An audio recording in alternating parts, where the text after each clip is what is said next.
Welcome back to another episode of Stand on Guard. I'm your host, David Creighton. Thank you for joining me today. Beautiful day here in the Ottawa area. Hope it's as nice where you are. And we've got lots to talk about today. And of course, a great interview with Dan. I really enjoyed meeting Dan, and I really think you're going to enjoy this interview. When we come back, talk about what's happening tomorrow. Another historic day in Ottawa's provincial courthouse. The Prime Minister lied and his minions continue to lie.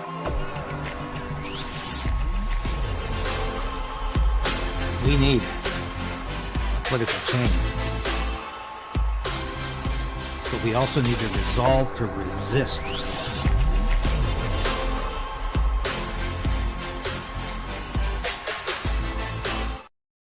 Yes, please subscribe, like the station, give us the thumbs up, help us beat the algorithm. And that's the challenge every day. But thank you for your support. Want to go over what I'm doing tomorrow, which will be attending the final court day for Tamara Lich and Chris Barber, what promises to be the final court day.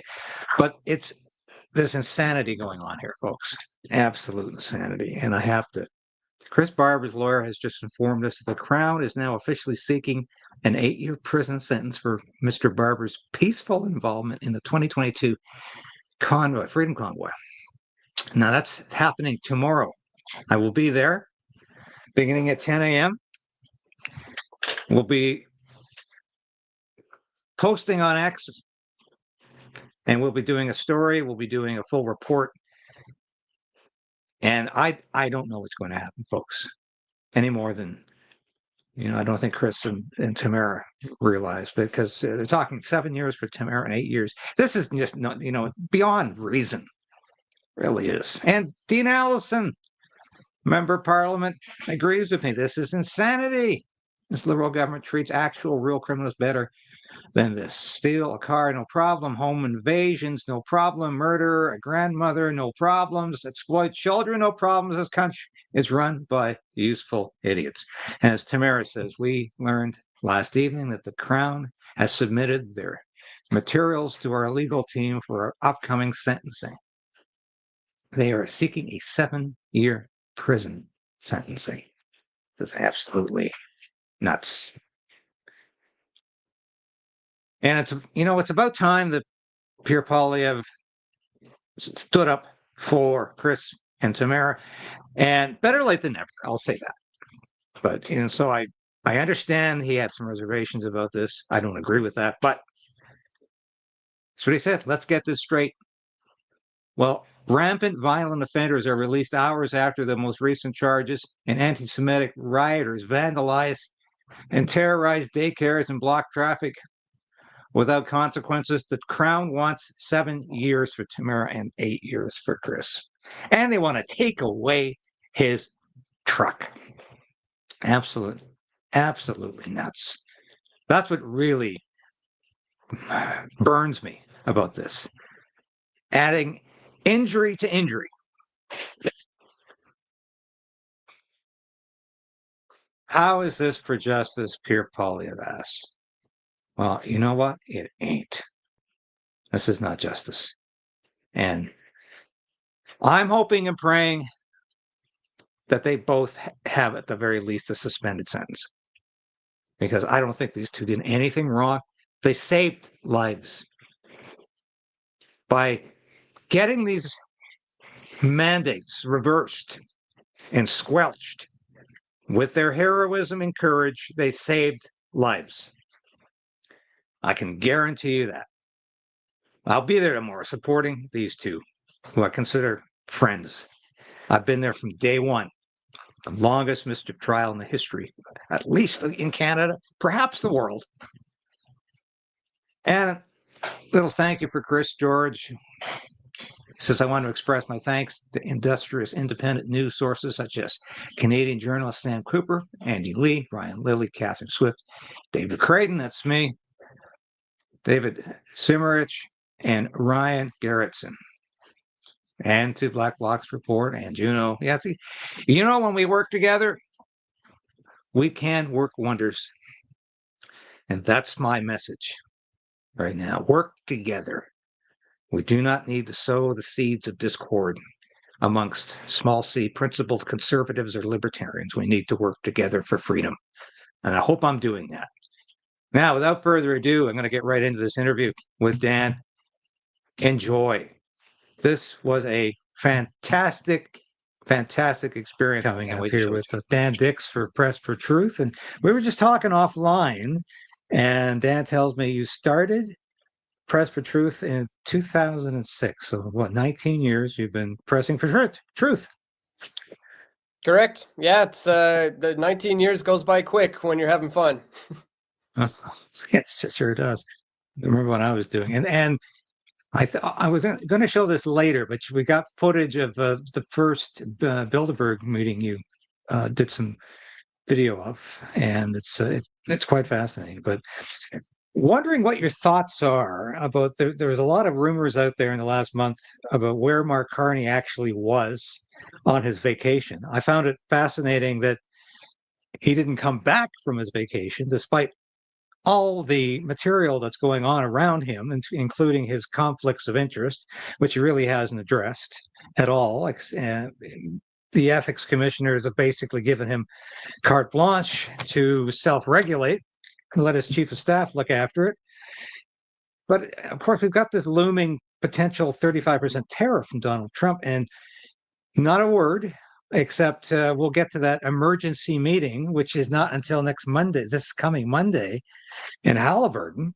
So it wasn't much of an emergency for Mark Carney. But there's been rumors that he wasn't just in Australia, that he was actually took a pit stop at the Bohemian Grove in California. And like Alex Jones, you have also been there. I assume, and I'm not sure if this is true, but I assume you were there surreptitiously, not as one of the invited guests. But it's fascinating that there has been so many U.S. politicians, Republican and Democrat, who have been there. And James O'Keefe recently even admitted that he had gone, but apparently as an invited guest, which disturbed a lot of his people. But there's been a lot of reports on social media that Carney was at the Bohemian Grove this year. It wouldn't surprise me if he's a regular. It's exactly the sort of people they like to have there. But in your estimation, do you think Carney might have been at the Bohemian Grove this summer, and at the very least, do you think he should have come back to Ottawa a lot sooner and to deal with the various crises that his administration is facing? Just the fact that the guy had to take a vacation so soon into, being selected as the prime minister kind of says a lot. So, it remains to be seen on where he was, because he's absolutely mum on the topic. It's being undisclosed ever since he's gone on vacation. But, when you can consider like the fact that he's, there's no itinerary saying, where he is, and the fact that Canadian prime ministers have gone to Bohemian Grove before. Famously now, Stephen Harper, I think it was in 2016, Stephen Harper was caught after some emails were leaked from Colin Powell that he admitted that they were there. I see you're showing on the screen there, Christia Freeland. That's my footage of documenting her being at Bilderberg. So and I recall Freeland, a couple of times when she was at Bilderberg, her official itinerary did not list that she was in fact there. So, a lot of the times, these people are in other places other than where they say they are. And, Carney is believed to have been in Canada somewhere, but obviously that remains to be seen. He is the kind of guy, when you have a Bilderberg steering committee member, you got a member of the WEF, you got this guy who's just an absolute globalist insider. There's really, it's not a large stretch of the imagination to think that he would take part in something like Bohemian Grove. It's honestly just right up his alley. So I certainly wouldn't be surprised either if if we do get some sort of confirmation, maybe not like smoking gun footage, but again, I wouldn't be surprised. We've just got this this other clip here that you've put together, and this, of course, is the Bohemian Grove.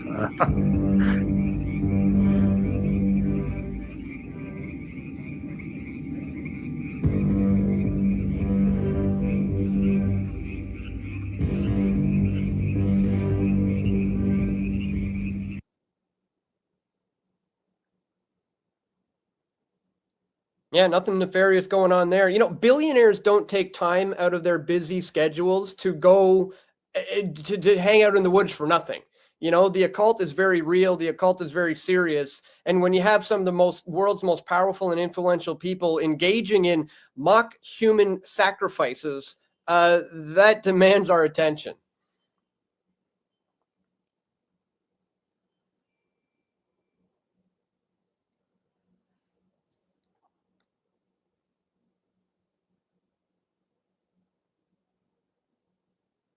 Not sure why we're not hearing you here, but Oh, okay. I wasn't sure if your audience could hear it or not, but at any rate, I'm not. Yeah, I'm not sure why. No, you're all in the corner there to saying something, but it's the visuals here, because very few people have actually got into this outside of this inner circle, and of course Alex Jones did it. I think fairly successfully, and a lot of his footage was played on other various shows dealing with this. So, but it's fascinating to me that Mark Carney would seem to be the ideal candidate for this sort of organization, but I don't think he's going to admit ever being there, because there's enough controversy surrounding this organization that it really is offsetting, I think, even to, shall we say, middle of the road Canadians who really think there's something little dangerous about this group, because it's so secretive, and it's obviously they are discussing policies and they're discussing politics in a very informal setting, and so it's quite fascinating how globalists are leading this organization. And Mark Carney, I think, is the very embodiment of what a globalist is in 2025. I don't think we could find somebody who's better connected, and that's why and there's of course the owl where they do these faux human sacrifices. I assume they're faux. I mean, there's some people out there who think they actually are sacrificing human beings. That might be a bit of a stretch, but perhaps not. Perhaps not, because this is as you referenced, this is very occultic.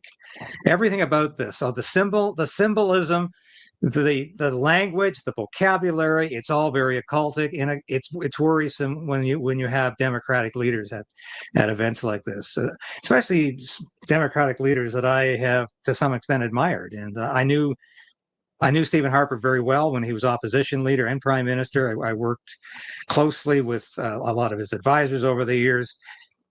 He certainly wasn't a flawless prime minister, but he was a definite improvement on his predecessor. But I was very disturbed to see that there's he also has his globalist connections. But if we can get to Mark Carney here in terms of what this guy is trying to get away with, I think right now is incredible, because 103 different conflicts of interest in terms of his investments. And this is a guy who said, there's nothing to see here, folks. I don't have any conflicts of interest, and I don't have any real investments.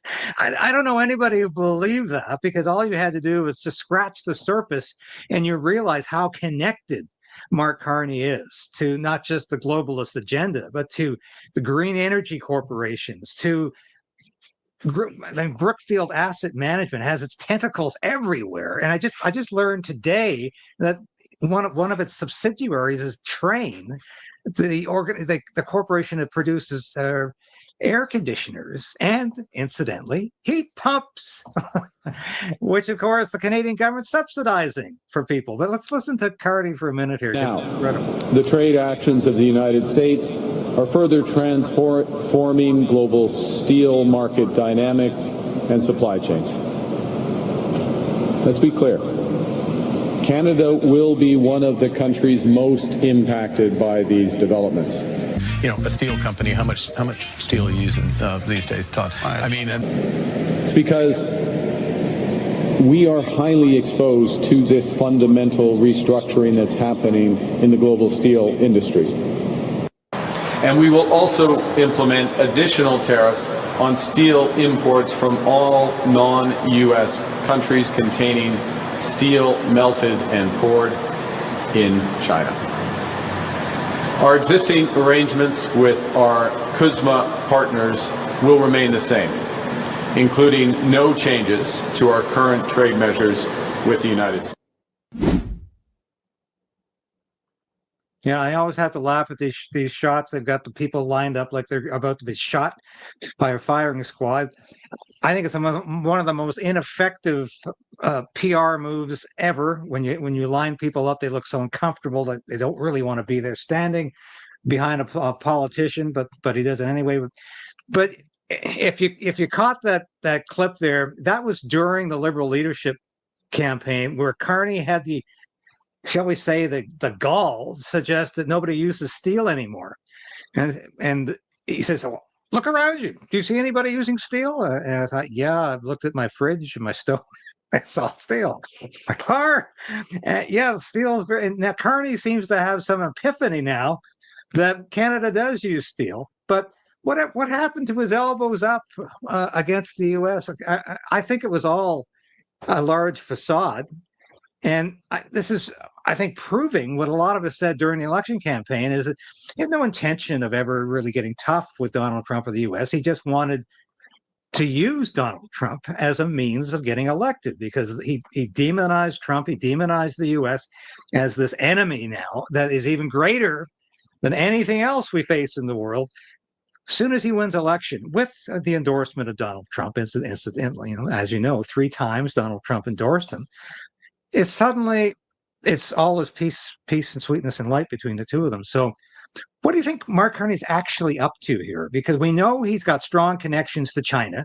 We know he wants China to effectively replace the United States as the engine of global economic power. He wants the Chinese currency to replace the U.S. dollar. He's said that on numerous occasions. What kind of a game is he playing, do you think here, Dan? Well, I think he's clearly been installed. He's never really received an actual vote from any Canadians. He was placed in this position of power, as you said, endorsed by guys like Donald Trump. And if you want to talk about conflicts of interest, you look at the fact that Donald Trump's going through this huge Jeffrey Epstein debacle right now, calling it, oh, it's just a big hoax, trying to laugh it off. Well, Mark Carney has his own connections to that very same, honeypot True. Blackmailing ring operation. He's been seen pictured with people like Ghislaine Maxwell, for example, when he was at a music festival, a long time ago. And, some people might not know either that, if you thought Justin Trudeau was bad with his promotion of just killing the nuclear family unit and promoting the transgender agenda, for example, like I've confronted Trudeau to his face about that a number of times, when he took his children to the Pride Parade and they were under the age of 10, and this is no business for children to be, but a sitting prime minister was bringing his kids there, and I confronted him about that. Well, I thought that was bad until I found out that Mark Carney actually sent his own daughter to the now infamous Tavistock Gender Clinic. If your viewers are not aware of that, this is a place that it's been shut down because it was sued by over 1,000 families who had problems with the fact that they were sterilizing and mutilating young children, some as young as 4 and 5 years old, brainwashing them with the idea that they were born in the wrong body. And Mark Carney's daughter, Sophia, who now goes by Sasha, he put into the Tavistock Gender Clinic in 2013. She now believes that she's neither a boy or a girl. This Okay. LGBTQ cult ideology nonsense, which obviously is not true, believes she's now non-binary. This is the kind of guy who Canadians now have running the country. So not only is he, WEF, is he Bilderberg, is he secretly potentially going to all these things? He's pushing the same kind of stuff that Justin Trudeau has been pushing. So it's really, it's just more of the same. You know what I mean? They've replaced one with another one, and that's who we have running the country right now. So it's a sad state of affairs. The fact that this guy can be selected, installed in the way that he was, chosen by the Liberals to lead up the party, and then all of a sudden winning. And I would say that in quotes, because, I successfully predicted a year ago at the Bilderberg meeting in Spain that the Bilderberg group was eyeing Mark Carney to be the next prime minister, if that's what they would choose. Because again, just like how Harper went to Bohemian Grove in 2016, and that's what leads many to think Carney might be there. Well, Harper also went to the Bilderberg group. He actually went in 2003 for the first time, and then a couple of years later, the guy miraculously, this relatively unknown man at the time, became Prime Minister of Canada. And so now here you have Mark Carney, who, if you look it up, his Wikipedia page and other official sources are going to say, well, he was there in 2011, 2012. That's about it. No, I saw him there in last year in Spain, the year before in Portugal, in 2019, 2018, all the ones I've been going to, he's been there. And all you have to do is go back and look at the participants list, and you'll see him listed there. So this guy has been, on the inside of the global elite for, decades, really. And that's why it's no surprise that he's the one who came out on top as Prime Minister of Canada. It's crazy. Well, I think you made a very good point when you say that we don't really know a lot about Mark Carney's wokeness, and in terms of the embracing of the LGBTQ agenda, the whole transgenderism. I did not know that his daughter considers herself non-binary, because he's managed to avoid being too identified with that. The way that Justin Trudeau walked into that all the time, it was so vocal about it and so visible at pride parades. He was so visibly a promoter of this whole agenda. Mark Carney has been able to sell himself to ordinary Canadians. I wouldn't even say that. To middle class, upper middle class Canadians as basically a moderate, as we use that term in this country to mean somebody who's really not that too liberal, but not too conservative either. And he was able to sell that image of himself during the election campaign, use Donald Trump as his whipping boy throughout the whole campaign, and somehow managed to distance himself from Justin Trudeau. But I was saying all during that time, and I'm sure you were as well, this guy's more dangerous than Justin Trudeau because he's smarter. I think he's a lot more cunning, which is not necessarily intelligent, but he is a very cunning individual, much, much smarter and much more politically astute than Justin Trudeau, who is a good campaigner. I'll give him that much. He knew how to run an election campaign effectively. He could not run a government to save his life.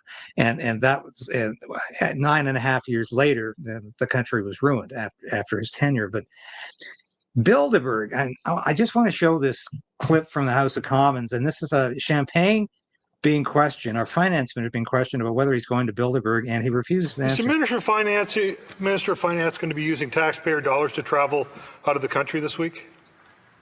Yeah. First of all, I'm happy to say hello to my colleague. He was my critic when I was a young man, Mr. Speaker, when I started in this House, and now I see that 10 years after, I still have the pleasure to have to answer his question. He comes from a great region. My dad lives next to him. Agro West. Is the Minister of Financing planning on traveling to the Bilderberg meetings this week using taxpayer dollars? The Honourable Minister. I'm very proud to answer questions from my colleague. Like I said, he comes from a great region where my family is also, and so I've seen him in action, and it's great to see that they can. For Niagara West. I just want to ask the finance minister why he believes that he should spend time at the Bilderberg meetings rather than actually tabling the budget. Honourable Minister. Mr. Speaker, I'm so glad to see my colleague is actually following, paying so much attention about what I do. I travel to Shawinigan also every weekend, Mr. Speaker, and I would be glad to invite him at home as well because he seems to be very interested where I'm going. Just the fact that he's just joking it off like that, like as if this is something to joke about, says a lot, and I've got confirmation. I saw him there this year, in just the last one that we were at there. And, I've confronted a lot of prime ministers about this stuff. Justin Trudeau, I've asked him about Bilderberg a number of times to his face on video. I've spoken to John Chrétien. I've spoken to Paul Martin. I've actually confronted Paul Martin about his Bilderberg attendance a couple of times on video. If you just search my website, probably for the words Paul Martin Bilderberg, you'll find those as well. And so there's a long pattern in a history here. Justin Trudeau's father, Pierre Elliott Trudeau, has attended the Bilderberg conferences. Now, Trudeau told me to my face that he has never been. He wasn't invited, and I tend to believe him. But I think he's the only one who hasn't been in a long time. So Bilderberg's really important for people to understand or know about and look at. Obviously, if people are not aware, this is one of the inner circles of the inner circle kind of groups. This is like about 120 people on average who are meeting in the most strict of secrecy, behind closed doors, locked down, like unbelievable lockdown under Chatham House rules, which means they're not allowed to discuss who said what at these meetings. And again, this is prime ministers, presidents, royalty, military men, media moguls, heads of finance. We're talking some of the world's most powerful and influential people who are meeting at Bilderberg. And Carney, to get back to that, has been on the steering committee of the Bilderberg group. So, if when you study Bilderberg, you'll eventually realize there is an inner circle within the inner circle. And people who are on the steering committee are most certainly aware of the greater agendas to eventually formulate a one world government, a one world cash system, a one world religion, a one world army to police the people who are going to go against this stuff. And certainly, Martin, Harper, Carney, all of these guys have been on that insider ring of the Bilderberg group. So that's why I've been going and covering it since 2006, for 19 years now, covering Bilderberg, because often when you see who is attending it and you hear about the topics that they're talking about, it gives you a pretty good picture of what you can expect in the very near future. It's very, very often that these men end up in high positions of power after they were invited to Bilderberg, like Stephen Harper, like Mark Carney, like pretty much all of them. So that's another group that's very important to pay attention to. A lot of people focus on Carney's connections to the WEF, at Davos, the World Economic Forum, and certainly that's not something to be ignored. But I think Bilderberg is far more insidious, far more important to look at when it comes to these men who are setting policy behind closed doors and discussing things that are going to affect the fate of the world. They're going to affect you and going to affect me. I mean, we know that the Bilderberg group was responsible for formulating the European Union and coming up with this whole concept of nation states giving up their sovereignty and their own individual currencies for the euro, for example. And that's why I made a documentary film once called United We Fall, which talks about the concept of taking that idea to Canada, the US, and Mexico, forming it together into a union called the North American Union, where our currencies would also be swapped out for the euro, for the Amero, it would be called.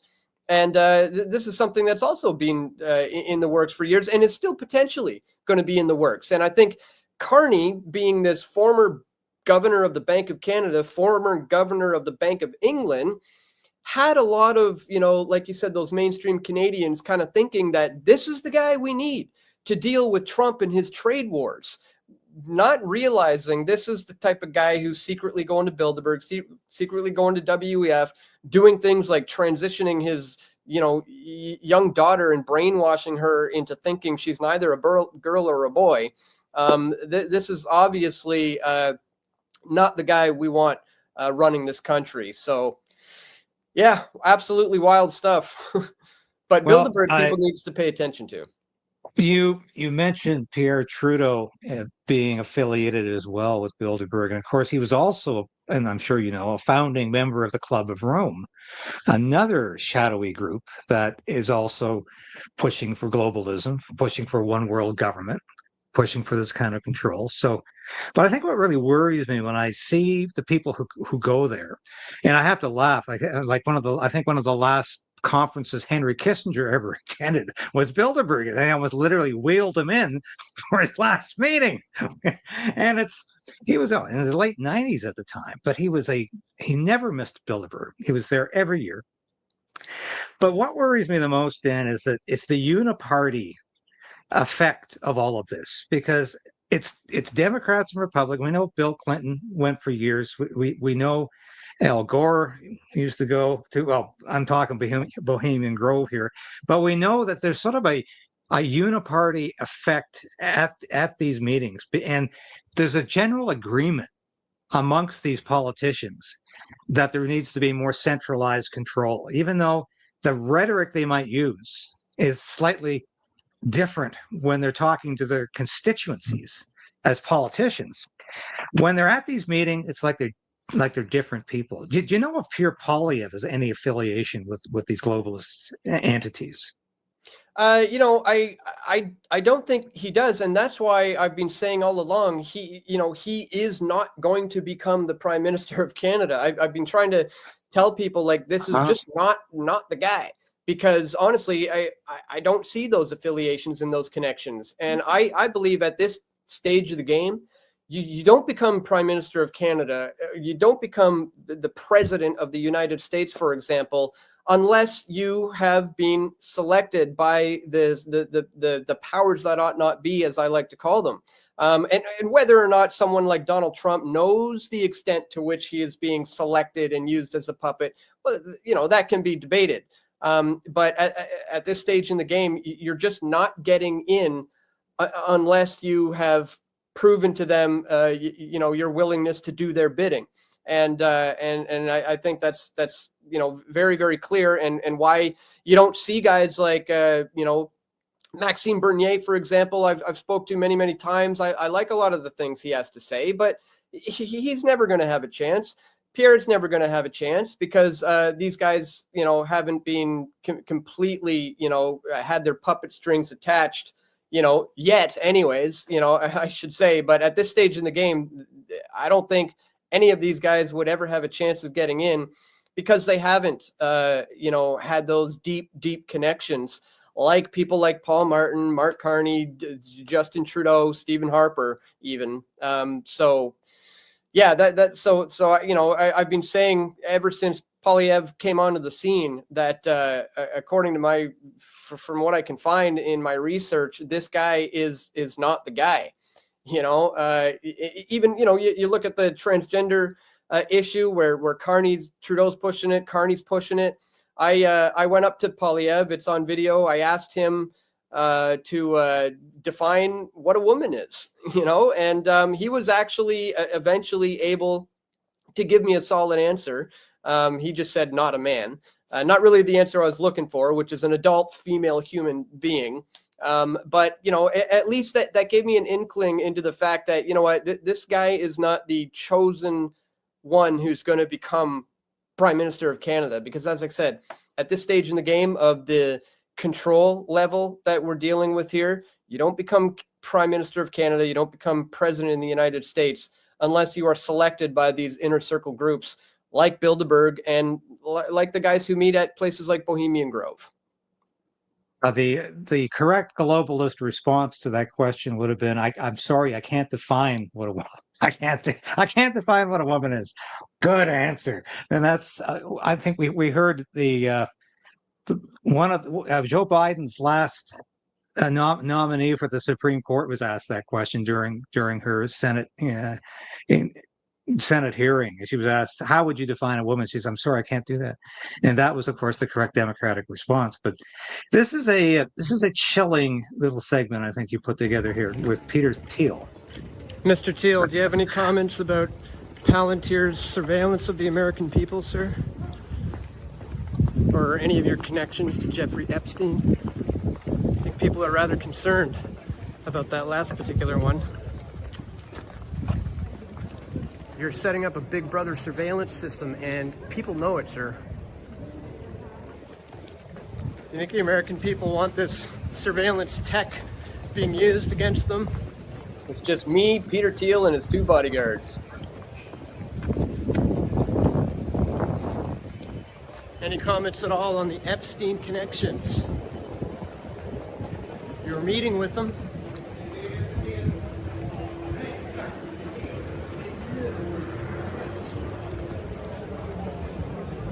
People are waking up to what you're doing there, sir. That's why we're here covering this. Incredible.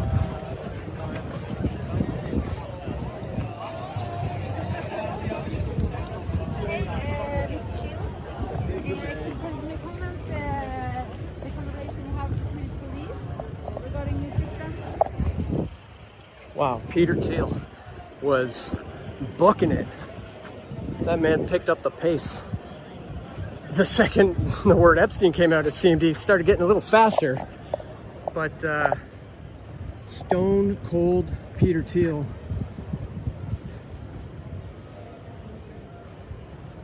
Of course, co-founded Palantir with Alex Karp, who is still here. And these are the guys who are setting up the Big Brother surveillance system, essentially to track, trace, and database everyone. Not just Americans, you may have heard me say that, but literally everyone. And that's a big reason of, part of the reason why he is here. There is a lot of heavy kind of tech representation here and military men who are preparing for something. So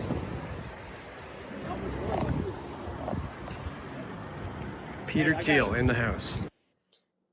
Well, that's absolutely chilling. What an affable, friendly guy. I just you know, there's so many things I wish I had have said to him. Like yeah, he didn't look very, very happy. I wish at one point I pointed out, for a guy who's worth like billions and billions of dollars, you don't seem very happy. You don't look like you have a whole heck of a lot of inner peace going on. Now, having said that, I mean, he did look very upset, but let's remember the timing of what was going on there. For context, Israel had just attacked Iran, and he has, you know, his company that he co-founded, Palantir, doing, you know, Israeli, you know, contracts, and then had just been signed over some contracts from Donald Trump, which is what I was referring to there. To the fact that, you know, it's going to be used to spy on the American people and be turned into this Big Brother surveillance control grid. But we were right in the heat of Israel attacking Iran, right when I was confronting him there, which I think may be why he was looking so militant and focused, and obviously probably had other things on his mind. But it's not too often that you get an opportunity to confront someone like Peter Thiel to his face about his work with Palantir, about his spying on the American people, about his connections to Jeffrey Epstein. And as I said, you know, 2 minutes before that happened, I had no idea I was going to be confronting Peter Thiel face to face. So sometimes it's hard to, you know, come up with all the right things to say on the spot. But I'm glad I at least was able to bring up what I did, because sometimes their silence speaks louder than words. But I honestly don't think he was too concerned with me, considering what was happening in the world. well, I think sorry, I think you're being generous when you say But it's, at certain angles, he bears a striking resemblance to a character most played by Boris Karloff in the 1930s. He's a frightening looking character, and he was recently talking about the Antichrist in a way that was so ambivalent. It wasn't clear whether he was warning us about the Antichrist or promising the Antichrist was well on the I way. saw a bit of that. It was bizarre. And so he's a frightening character. But I remember listening to Whitney Webb on speak to my good friend Clayton Morris on Redacted, and I do a weekly stint on that show talking with Canadian news, and Whitney is a frequent guest as well, and she was talking about the relationship between Donald Trump's administration and Peter Thiel, and it's like the penny dropped for me at that point, and I said, "My God, have we really changed anything here, or are we headed for a surveillance state?" And it's amazing that so-called big beautiful bill that got through Congress recently would have had an item, that toxic pill within it. And there's still a lot of things about that bill that are just awful. But perhaps the worst thing was this 10-year moratorium on artificial intelligence, which essentially allow people like Peter Thiel free reign. And if it hadn't been for Marjorie Taylor Greene to say that she couldn't support the bill, and she got some other people beside her, that would have been part of that bill. And I think that's absolutely frightening. But to me, this is once again evidence that it's the Uniparty. And we really thought, and I've probably written 100 columns about Donald Trump, and 98% of them have been positive. I've always supported Trump, and I thought he was going to mean real change. He'd done some great things with DEI, he'd done some great things with stopping the flow of illegal immigrants into the United States. I don't deny that. But at the same time, there's this nagging problem, this nagging concern that he's aligning himself with people like Peter Thiel, who are dangerous, who want to put every last American under surveillance, who want to control, and they stand to make billions of dollars off of this. And I can no longer just say, well, I'm just going to trust Trump. Well, whether I ever said that is up to debate. But I certainly can't say that now. I cannot trust everything Donald Trump is doing. I have to question what's going on here. And Peter Thiel's participation through Palantir, as you said, in this administration is highly worrisome to me and highly problematic. And it seemed it was a lot simpler at one time to understand the difference between conservatives and liberals, Republicans and Democrats. It was a much more understandable, comprehensive world. And I think today, especially given the last couple of weeks with the Epstein files, whether they exist or not, whether they're in limbo land or whether they really were on the desk of Pam Bondi, what worries me about all of that is that just the complete inconsistency and the willingness of some people, and certainly not all. I think the majority of MAGA followers, supporters, said, no, this is a bridge we will not cross. We need answers. We're not going to willingly accept anything Donald Trump says to explain his way out of this one. But I think there's a lot of people out there who will just say, we will trust whatever the president says. We will trust whatever the leadership says. And to me, that is a betrayal of what the change was supposed to be about. And we're seeing that in Ukraine as well. Trump now is accelerating the sale of weapons to Ukraine when he promised to do exact opposite to end the war. We're seeing Trump turn his back on a pro-peace policy, on an end the war, end the foreign wars policy. And I find that very problematic because, like Peter Thiel, the globalist agenda is to keep these wars going because they make a hell of a lot of money for a small percentage people who control this military-industrial complex. And I'm ex-military. I'm in no way a peacenik. I'm in no way a pacifist. But there's been a dawning realization for me over the years that we are being played by these armaments manufacturers to keep the wars going because they're making literally tens of billions of dollars off each one. And to me, that's absolutely horrendous. And I think if we're principled conservatives, whatever we want to call ourselves, principled libertarians, principled conservatives, we have to demand truth. Well, and I think that's what you're all about, Dan. Press for truth. Keep fighting for the truth. And I think we can't allow our politicians to just say and do whatever they please without criticism, because I always say there's a very small gap between a politician who's very sure of himself and a megalomaniac. And if we affirm everything a politician does, whether it's Stephen Harper or whether it's Pierre Poilievere, whether it's Mark Carney or whether it's Donald Trump, they will look at that as confirmation that they can do no wrong, and it's an affirmation that they can live and act by their own rules. And I think that's why we have to keep the pressure on. And I'm not sure it's going to work in the end, but of course, I'm an evangelical Christian. I've read the book. I know how it ends. We win. God wins in the end. But I think it's going to be a heck of a journey to get there. So, it's yeah. I did want to ask you one final thing here about censorship and suppression. I have been under incredible suppression on YouTube and social media for the last 6 weeks. I don't know what exactly I said that really got them mad, but it's like they put a thumb on my numbers, and it's just nobody gets to see it unless you're part of the exclusive membership list. And I can see the censorship in front of my eyes. I can see it happening, and I know if you cross a line and you say something that really gets these people angry, they'll do whatever they can to shut you down or just to make it as difficult as possible. Has that been your experience, Dan? Absolutely. I've had a bizarre experience with my YouTube channel, very, very recently, in fact.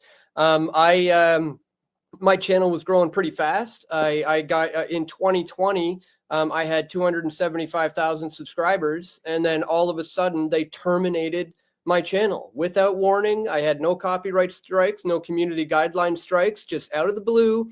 And it's because of some of the things I believe that I was saying about COVID 1984 and a few other issues, that they decided to terminate the channel. And it was gone for a couple of years. And then bizarrely, a couple of years later, I got a message over Twitter, in fact, from Team YouTube. And they said, we've looked into things and we've made a terrible mistake. We've decided to reinstate your channel. We're very sorry for any of the inconveniences that this has caused, but poof, here's your channel back. And so all of a sudden, just like that, in 2021, early 2022, my channel was given back to me. So at that point, I had a love-hate relationship with YouTube, and I started using it again. And I started telling people to go subscribe to me on Rumble, go subscribe to me on Minds and BitChute and Odyssey and Band and Hive and all these other platforms that I post on, because they're probably going to do it again. And then sure enough, exactly that happened. In November of 2022, all of a sudden, my YouTube channel was terminated again. Once again, without warning, without copyright strikes, without any kind of community guidelines issues, nothing like that. It was terminated. And it has been like that all the way up until just 4 weeks ago. All of a sudden, only 4 weeks ago, after having my channel terminated twice and have not being on the platform since 2022, I found out that my good friend James Corbett at CorbettReport.com had his YouTube channel reinstated. And I was like, whoa, wait a minute. So I talked to James and I said, what's going on here? And he said he decided to, for the first time ever, fill out the appeal, go through the appeal process to just see if he could get his channel back. And they gave it back. So that got me thinking. I was like, I've appealed a bunch of times, and it's always just an absolute no. No, your channel will never be put back on YouTube. Well, since my friend James Corbett just had his channel back, I decided, why don't I try this appeal process again? Again, this is only about 4 or 5 weeks ago now. And I sent in an appeal saying I feel that you've deleted my channel once again in error. And again, to my surprise, they have reinstated the channel.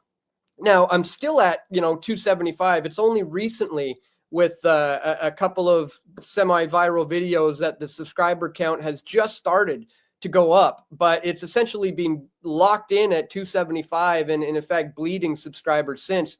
But I've just had the channel reinstated again, to my shock, and I will start to use it because there are 277,000 subscribers there now, and unfortunately, so many viewers when I got back to YouTube started saying stuff like, "Where have you been, man? I've missed your content. I haven't seen you in so long." And it's like, guys, I've been doing daily videos all throughout, 2021, 22, 23, 2024. Like, the only reason why you're missing it is because you only tune into YouTube, who's probably going to censor me again sometime in the future. So I see it as a double-edged sword, this technology, and I'm currently using it to reach those people who seem to be only wanting to watch things on YouTube. But I am imploring them, and I'm essentially begging them almost every video to, like, look, if you are watching this on YouTube, please subscribe to my other channels that are decentralized platforms that are far less likely to censor me, because there is a pretty good chance that they're going to do it again. And I would suggest, if you're not posting on other platforms like Rumble and Odyssey and, BitChute, there's a whole bunch of other really great platforms, then you need to start backing up your content on those platforms, because you're probably on the chopping block as well. I started seeing the signs that something was off when the shadow banning started getting really intense around 2016. And then 2019, really, it got really intense. I was just capped at 275 subscribers, and my videos were getting like no views, no recommendations, not being shown anywhere, essentially. So I knew it was coming. I knew I was on the chopping block, and sure enough, I got terminated. Now, somehow, miraculously, I'm back, and like I said, I will continue to use it as much as I can until they take it away again. But I want to strongly encourage people that if you are only watching my content on YouTube and you're one of those people who say, "Wow, you're back. Where have you gone?" It's like, no, I've been here the whole time, banging out solid video reports every day. It's just that you have to subscribe on other channels if you want to ensure you're not going to lose out and miss out. So I would encourage you to do the same thing. If you're only on YouTube, make sure you start backing up your stuff on BitChute and Rumble and Odyssey. I'm on like 9 different platforms that I've kind of diversified my video sharing portfolio, so to speak, into 9 different platforms as a hedge against YouTube censorship. And I think it's important for all of us to do, because you and I are both, once again, on the chopping block and will probably be terminated again soon. Well, that's very good advice, Dan. And yes, I have diversified, not to the extent that you have, but I think I need to do that. And especially with the added enticement here, with Canada becoming increasingly authoritarian with its censorship laws. Mark Carney's promised to reintroduce the Online Harms Act, one of the most odious pieces of legislation ever to appear in a democratic society. So that concerns me a lot, that we might lose our freedom of speech in this country, and we have to have platforms that are outside of that jurisdiction. And my God, we might even have to consider living outside of this jurisdiction at one time. I don't know how bad it's going to get in this country before it gets any better. I was optimistic before this last election. I was very not optimistic afterwards when I saw Canadians again fall for the Liberal platform and Liberal lies, and seem to be somehow complacent with a country that's drifting incrementally towards an authoritarian state. And there's no question about that. That's where Trudeau was taking us. And I think Mark Carney will take us there much faster. So we're going to have all of your information in our description, and we'll tell people how to watch your material, because I think it's nice you've still got 275,000. They could have cut this in half, because there's no accountability there, is there? They have no idea if they're actually telling you the truth half the time in terms of watch hours, in terms of subscribers. I mean, I lose subscribers every day. I mean, I'm gaining more than I'm losing. But I see a broadcast and it's -5, and I'm thinking, what, that many people were mad? And then, of course not. I mean, it's YouTube deliberately axing subscribers. And I remember, they told me this at Redacted. They said you've got to tell people to resubscribe all the time because they're being unsubscribed and they don't even know it. So it's nice to see you back, Dan. I think your work is fantastic, and keep the elites under the microscope and the magnifying glass, because I don't think these people have our best interests at heart. They have their own interests at heart. It's all about making lots of money, and it's certainly not about sustaining or enhancing our freedom in any way. So I want to thank you for being on the show, and I'd love to have you back again just to discuss the news of the week at times, because there's so much there. The world is moving so fast right now. I think the news cycle is almost caught up to the 24/7 cable news network that was initiated back in 1983. At that time, you used to have reporters standing around waiting for things to happen, and it's like today the reporters can't even keep up with the pace of the news because things are happening so rapidly. And I mean, who could have kept up with this Jeffrey Epstein matter in the last couple of weeks? Every hour, sometimes the position is changing from Donald Trump and Pam Bondi. And if I look at the news right now, it might have changed from what I heard this morning. I'm sure it will, because the weekend's coming, and that's the way it is. So anyway, I'd love to keep you longer, but I know if I go over an hour here, it's always a problem. But thanks for joining me so much. It's been a pleasure talking to you, and let's do it again. Yeah, I appreciate it. My pleasure. If people want to check out more, they can go to pressfortruth.ca. That's probably the best place to go to keep up on my work. Okay, we'll have the other info in the description. Thanks again, Dan, and we'll see you again. Thank you. Bye for now. That was Dan Dix for Press for Truth. Great conversation.